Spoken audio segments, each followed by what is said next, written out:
Hello, ladies and gentlemen. Greg McCloskey from ForexLive.com. This is a Kickstart video where I take a look at the three major currency pairs, the euro versus US dollar, the dollar versus yen, and the sterling versus US dollar from a tactical perspective, try to make sense of it for you as a trader. Today's date is February 21st, 2024. Let's get started. Let's start by taking a look at the hourly chart of this currency pair. And what we noticed in trading yesterday was that the price spiked higher,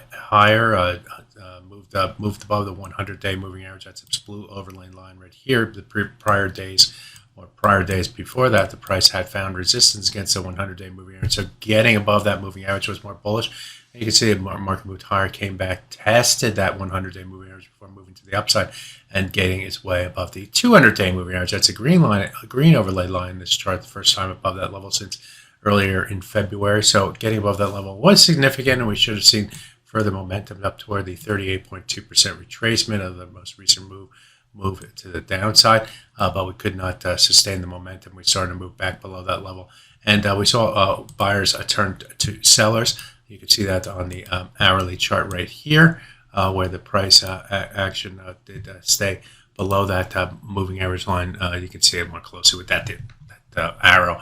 The price moved down into the close, and then in the Asian session today, we saw the market move back to the upside toward that 200-day moving average, but could not get there and rotated back to the downside.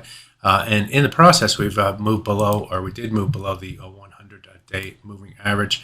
That's, again, the blue line right here, but we did find support bars against recent highs through here.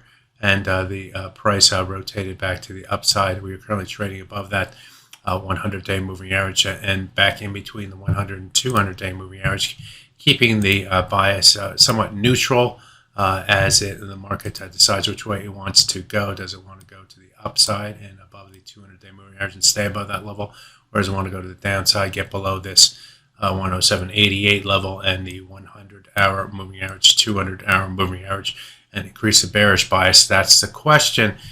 In between these two levels is more neutral, as I said. What's this yellow area? This yellow area, you can see the number of different swing lows and swing highs through here, where the price did find either support or resistance in that yellow area. But if I go to the 4-hour chart and take a longer view of this, you can see it goes all the way back to this period back in November and then December, before moving to the upside and then return back to the level. Got a little messy during this week right here, but the level has been somewhat responsive, I guess, to the ebbs and flows in the market. So pay attention to that. But right now the price is in that between that yellow area and also in between the two daily moving averages. So neutral bias for my perspective from a technical perspective. Let's take a look at the dollar yen next, and we'll look at the 4-hour chart for this currency pair. And we have another one of these yellow areas here, signifying a swing area. This one goes back to these periods through here. Just outlines some of them, and you can see all the different times that the price came within this area and either found support or resistance in this area. And we moved below it here. And what was important in defining this area is that we came right up to that yellow area right through here before moving to the downside. It wasn't until last week when the price moved above that level and should have moved higher through here, and it did, but we ran out of steam and then came back down. We did have a move below that level in trading last week here, but it was short-lived in this week, and we came down to that level and found support, the lower of the level at 149.70, and found support. We are currently trading in between the 149.70 and 150.15.8 level. In trading here today, this was yesterday, we did move above the upper end, but if we get above the 150.158 level, that would increase the bullish bias for the dollar versus yen. Should increase the bullish bias for the dollar versus yen. Have traders looking to break some of these recent highs. Of note here, which has me a little bit concerned, is that the high prices have been progressively lower. So, it would be nice to get above, for instance, this week's high right here to increase the bullish bias as well, give traders more confidence. So the first step is to get above the 150.15 level and then get above the high price from earlier this week. And if we're able to do that, then we should see further momentum in the upside. On the downside, if we break below the 149.70 level, all bets are off. We would then open the door for a potential move down toward the 38.2% retracement of this move to the upside. Also near that level is the 100 bar moving average on the 4-hour chart at the same level around 148.97. Let's call it 149. Let's finally take a look at the sterling versus US dollar. And again, I'm going to take a look at the 4-hour chart in this currency pair. Remember, I used to have the range between the 128 and 126 level. Well, I've extended that down to the 94 level that encompasses lower right through here.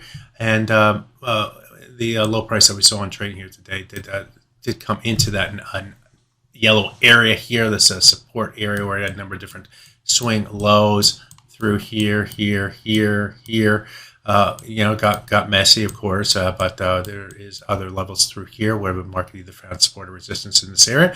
And in trading here today, we came down to that low of that area and found support at 125.94. Get below the 125.94, and traders will look toward the 200-day moving average. It's a green line in this chart right here. If we're able to stay above it, and we are getting it back above the 100 bar moving average, and we're currently trading right around that 100, actually just above it right now at 126.21. The current price trading 126.27. So buyers are trying to make a play back above that 100 bar moving average. Of note here is in last week's trading, the high price stalled against the 200 bar moving average on the 4-hour chart. And what did we do yesterday? We came right up to that 200 bar moving average on the 4-hour chart and found resistance sellers for the second time in 2 consecutive weeks. So getting above that level is would increase the bullish bias, give traders more confidence if the price is going to move to the upside. But the good news for the buyers is that we held a support against the swing area. We're above the 100 bar moving average. Now the question is, can we get that momentum going and get above the 200 bar moving average on the top side, or do we fail once again and head back up, down, and retest this low of this red box right here and get below that level? That would increase the bearish bias. So there you have it. A look at 3 of the major currency pairs: the euro versus dollar, euro versus US dollar, dollar versus yen, and the sterling versus US dollar. My name is Greg Michalowski. Good fortune with your trading today. Bye-bye now.